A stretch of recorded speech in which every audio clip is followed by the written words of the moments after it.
Hello everyone, study with Linu में आपका स्वागत है। I hope you all are doing well. हम कर रहे हैं स्टार्ट, हमने कर दिया था चैप्टर सेकंड जो है हमारा, that is structure of atom.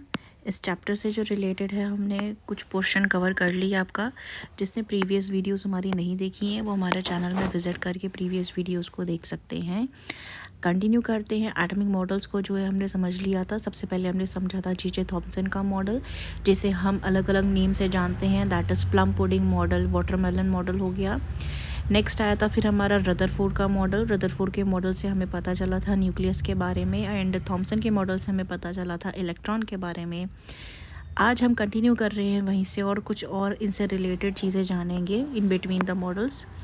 तो आज हम डिस्कस करते हैं atomic number and mass number.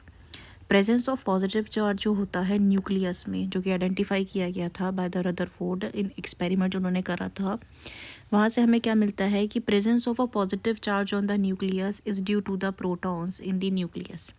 Proton के पास कौन प्रेजेंट है? आपका न्यूक्लियस है। और यहाँ पे कि प्रोटॉन क्या कंटेन करता है? पॉजिटिव चार्ज को कंटेन करके रखता है। As established earlier, the charge on the proton is equal but opposite to that of the electron. यहाँ पे जो हमने पहले डिस्कस करके देखा था, जो इलेक्ट्रॉन का चार्ज आता है वो नेगेटिव में है, और उसी का अपोजिट चार्ज क्या है? प्रोटॉन के पास, यानी कि वो किस फॉर्म में? पॉजिटिव फॉर्म में है।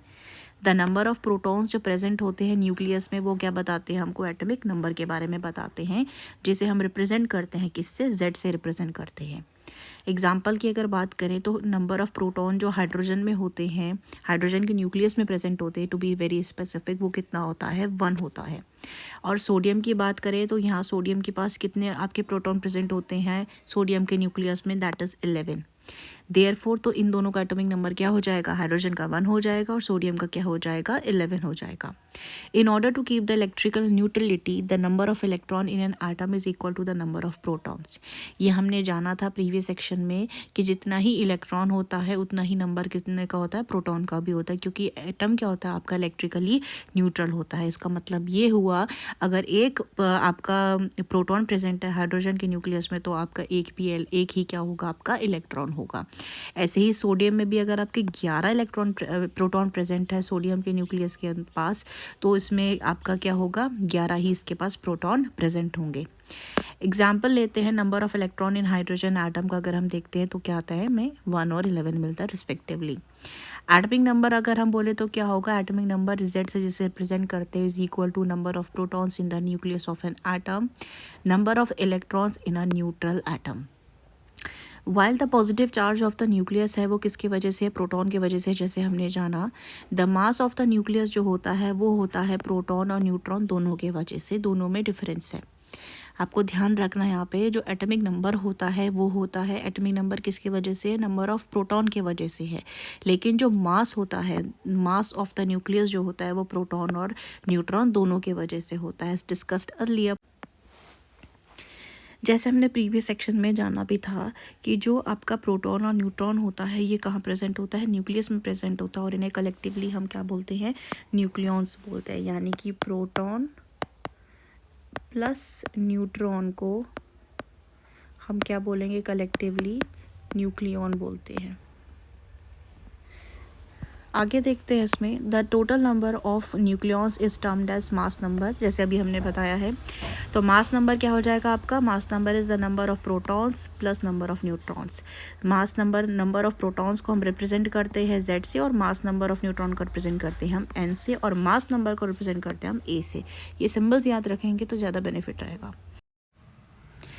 वही हम डिस्कस करते हैं आइसोबार्स और आइसोटोप्स की। अगर हम यहाँ पे बात करते हैं तो composition of an any atom can be represented by using the normal element symbol. जैसे हम नॉर्मल रिप्रेजेंटेशन दे रहे हैं तो उसमें हम कैसे लिखते हैं इसको? एक्स हो गया हमारा एलिमेंट, ए हो जाता है एटम का मास, और जेड हो जाता है आपका एटॉमिक नंबर। ये आता है सबस्क्रिप्ट में, सुपर स्क्रिप्ट में, ये आता है आपका सबस्क्रिप्ट में। यहाँ जेड इधर नहीं आएगा, जेड इधर आएगा, ठीक है। एंड इसके बाद अगर हम देखते हैं आपका आइसोबार के बारे में अगर हम जाने, तो आइसोबार वो होते हैं आपके स्पीशीज़ जिनका जो सेम होता है आपका क्या? मास नंबर एक जैसा होता है, लेकिन इनका एटॉमिक नंबर क्या होता है? डिफरेंट होता है। ये एग्जांपल यहाँ पे रॉन्ग है, यहाँ मैं क्लियरली लिखती हूँ। कार्बन दिया गया है हमारे पास, यहाँ पे कार्बन का एटॉमिक नंबर क्या होता है आपका 6 होता है। नेक्स्ट है नाइट्रोजन, नाइट्रोजन का एटॉमिक नंबर क्या होता है आपका 7 होता है, लेकिन यहाँ पे आइसोटोप होता है एक कार्बन का जिसका मास 14 होता है और यहाँ नाइट्रोजन का मास 14 होता है। तो आप नोटिस करेंगे अगर मैं कलर चेंज करती हूँ, यहाँ पे देखिए मास 14 है, यहाँ पे मास 14 है, लेकिन एटॉमिक नंबर यहाँ 6 है, एटॉमिक नंबर यहाँ पे 7 है आपका। तो ये क्या हो गया एक दूसरे के, ये क्या है आपके, इसे हम बोलते हैं आइसोबार्स बोलते हैं। इनका एटॉमिक नंबर सेम है लेकिन एटॉमिक मास सेम है, लेकिन एटॉमिक नंबर क्या है यहाँ पे इसका अलग अलग होता है।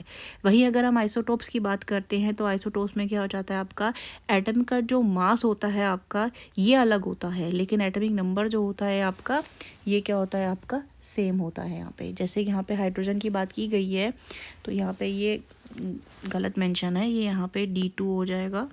मैं let me change, it will be written like this, 2 ऊपर आएगा और ये 1 नीचे रहेगा, इधर भी 3 इधर आएगा। तो उसके अगर मैं यहाँ लिख दूँ तो हाइड्रोजन का एग्जांपल ले करके कि 99% जो आपका हाइड्रोजन होता है इसके पास एक ही प्रोटॉन प्रेजेंट होता है। प्रोटॉन प्रेजेंट का एक होने का मतलब क्या हुआ, इसका एटॉमिक नंबर कितना रहेगा, 1 ही रहेगा। यहाँ पे चेंजेस क्या आ रहे हैं, इसके एटॉमिक मास में चेंज आ रहा है, ठीक है। तो यहाँ पे एटॉमिक मास क्या हो जाएगा आपका 1H1 हो जाएगा। ड्यूटेरियम जो आइसोटोप होता है हाइड्रोजन का, यहाँ पे इसका एटॉमिक नंबर कितना रहेगा, 1 ही रहेगा, लेकिन मास कितना है 2 है। तीसरा ट्रिटियम जो एटम ये आपका होता है हाइड्रोजन का तीसरा आइसोटोप, इसका एटॉमिक नंबर कितना रहेगा, 1 ही रहेगा, लेकिन यहाँ पे मास कितना हो जाएगा 3 आ जाएगा। यहाँ पे चेंज क्या हो रहे हैं इनके, यहाँ पे आपका ड्यूटेरियम में क्या हो गया आपका, 1 आइसोटोप कंटेनिंग दिस वन, यानी ड्यूटेरियम कंटेन करता है एक प्रोटॉन को और आपका एक न्यूट्रॉन को, दैट इज 1, ठीक है।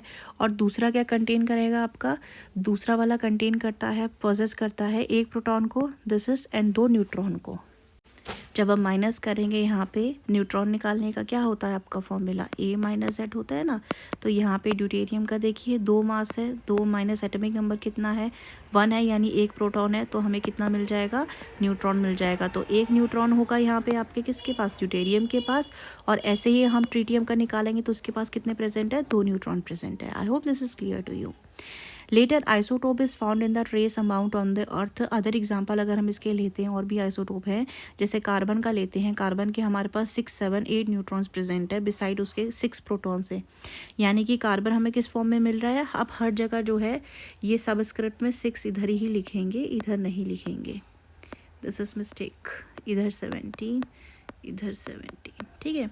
कार्बन आपका कितना आइसोटोप है, 12 है आपका, 13 है, 14 है। देखो मास सबका अलग अलग जा रहा है ना, लेकिन एटॉमिक नंबर सबका क्या है 6 है। ऐसी क्लोरीन की बात करें तो ये कंटेन करता है 18 और 20 न्यूट्रॉन्स को और 17 प्रोटॉन होते हैं, यानी 17 दोनों का एटॉमिक नंबर है। Number of proton number of atomic number होता है, लेकिन मास क्या है यहाँ चेंज हो गया, यहाँ आपका 35 है, उधर क्या है आपका 37 है। ये होता है इन आइसोटोप्स के आपका फाउंड होते हैं ये ट्रेस अमाउंट में, यानी बहुत कम अमाउंट में ये फाउंड होते हैं आपके।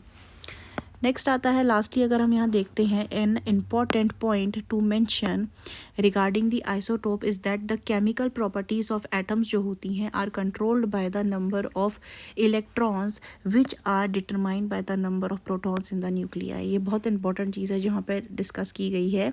यहाँ पे बताते हैं आपको कि जो केमिकल प्रॉपर्टीज़ होती हैं एटम्स की, ये कंट्रोल कौन करता है, इस are control by the number of electrons which are determined by the number of protons in the nucleus, यानी कि जितने नंबर ऑफ यहाँ पे क्या प्रेजेंट होंगे आपके, जितने नंबर ऑफ आपके प्रोटॉन प्रेजेंट होंगे न्यूक्लियस में उतने ही तो उसके बराबर के इलेक्ट्रॉन होते हैं ना अपोजिट चार्ज के।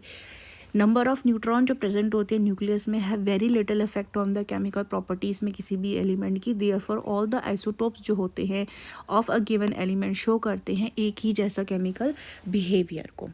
यहाँ एक क्वेश्चन आता है, इसे सॉल्व करते हैं। Calculate the number of proton neutron and electron in the 80 जो कि मास नंबर है और 35 क्या है इसका एटॉमिक नंबर है आपको। सबसे पहले तो यहाँ पे स्पेसिफिकली हम लिखते हैं आपका एटॉमिक नंबर कितना है, सॉरी एटॉमिक मास आपका कितना है यहाँ पे 80 है और एटॉमिक नंबर कितना है यहाँ पे आपका 35 है, ठीक है ना। तो यहाँ पे इसके बाद इसके हम क्या निकाल लेंगे, नंबर ऑफ इलेक्ट्रॉन्स हमें पता है, नंबर ऑफ इलेक्ट्रॉन्स मैं शॉर्ट में लिख रही हूँ किसके बराबर होगा, ये आपका नंबर ऑफ प्रोटॉन्स के बराबर होगा, ये हम जानते हैं, यानी कि वो कितना हो गया आपका 35 हो गया, जैसे ऊपर हमने लिखा है। कैलकुलेट करेंगे नंबर ऑफ़ न्यूट्रॉन्स को, तो फॉर्मूला क्या है इसका, न्यूट्रॉन्स निकालने का A माइनस जेड, यानी 80 जो हमारा एटॉमिक मास है माइनस करेंगे 35 जो कि एटॉमिक नंबर है यानी नंबर ऑफ प्रोटॉन है, तो कितना निकल आ जाएगा हमारा 45 निकल के आ जाएगा यहाँ पे, ठीक है ना। तो यहाँ पे हमें पूछा है प्रोटॉन बताना है, तो नंबर ऑफ़ प्रोटॉन्स कितने हो जाएंगे हमारे पास यहाँ पे, number of protons will be 35। दूसरा आता है न्यूट्रॉन्स, न्यूट्रॉन्स कितने हो जाएंगे हमारा जो हमने माइनस करके निकाला, दैट इज़ 45। और लास्ट आता है हमारे पास इलेक्ट्रॉन्स, इलेक्ट्रॉन्स कितने हो जाएंगे हमारे पास, कितने 35 हो जाएंगे यहाँ पे, क्योंकि नंबर ऑफ़ इलेक्ट्रॉन्स किसके बराबर होता है, नंबर ऑफ़ प्रोटॉन्स के बराबर होता है। I hope it is clear to you. Next आता है, अगर हम यहाँ पे नेक्स्ट भी एक क्वेश्चन ही आ रहा है, the number of electron, proton और neutron in a species are equal to 18, 16 and 16, assign करें proper symbol to the species. अब हमें बताना है ये कौन सी स्पीशीज़ है यहाँ पे, ठीक है। सबसे पहले तो हमें डिटरमाइन करना है क्या, यहाँ पे मास निकालना है। तो हमें क्या बता रखा है, एटॉमिक मास निकालने के लिए हमें क्या करना है, सबसे पहले ए लिखेंगे, ए इक्वल टू मास क्या है, नंबर हो प्रोटॉन का प्लस न्यूट्रॉन का ना, जो कि हमें गिवन है। प्रोटॉन्स कितने हमारे पास 16, न्यूट्रॉन्स कितने हमारे पास 16, ये कितना हो गया 32 हो गया। अब अगर यहाँ पे चार्ज निकाल लेते हैं, यहाँ पे जो नेट चार्ज आएगा वो क्या होता है, डिफरेंस होता है पॉजिटिव और नेगेटिव के बीच में। तो यहाँ पे चार्ज निकाल लेते हैं, चार्ज कितना हो गया आपके पास, यहाँ पे हमारे पास यहाँ पे इलेक्ट्रॉन्स कितने गिवन है, इलेक्ट्रॉन्स है हमारे पास 18, प्रोटॉन कितने हैं हमारे पास 16, यानी कि 18 माइनस 16 हम कर, sorry it will be like this, proton minus electron. तो यहाँ पे कितना प्रोटॉन है 16 है, माइनस इलेक्ट्रॉन कितना है 18, तो ये कितना हो जाएगा हमारे पास -2 चार्ज आ गया इस स्पीशीज़ के ऊपर। दूसरा, अब इसे सिंबल असाइन करना है हमको यहाँ पे, ठीक है। सिंबल असाइन करने के लिए सबसे हम पहले क्या देखते हैं, यहाँ पे हमारे पास एलिमेंट क्या है, ये एलिमेंट यानी कि जो आपका प्रोटॉन का नंबर दे रखा है जो कि है 16 पे कौन सा एलिमेंट आता है आपका, इतना तो अब आप आई थिंक 11th क्लास में तो इतना तो आपको आता होगा, सल्फ़र आता है आपका, एटॉमिक नंबर S होता है सल्फ़र का, जिसका यहाँ पे एटॉमिक मास कितना है आपका 32 आता है, और चार्ज कितना है इसके पास -2 का चार्ज है इसके पास।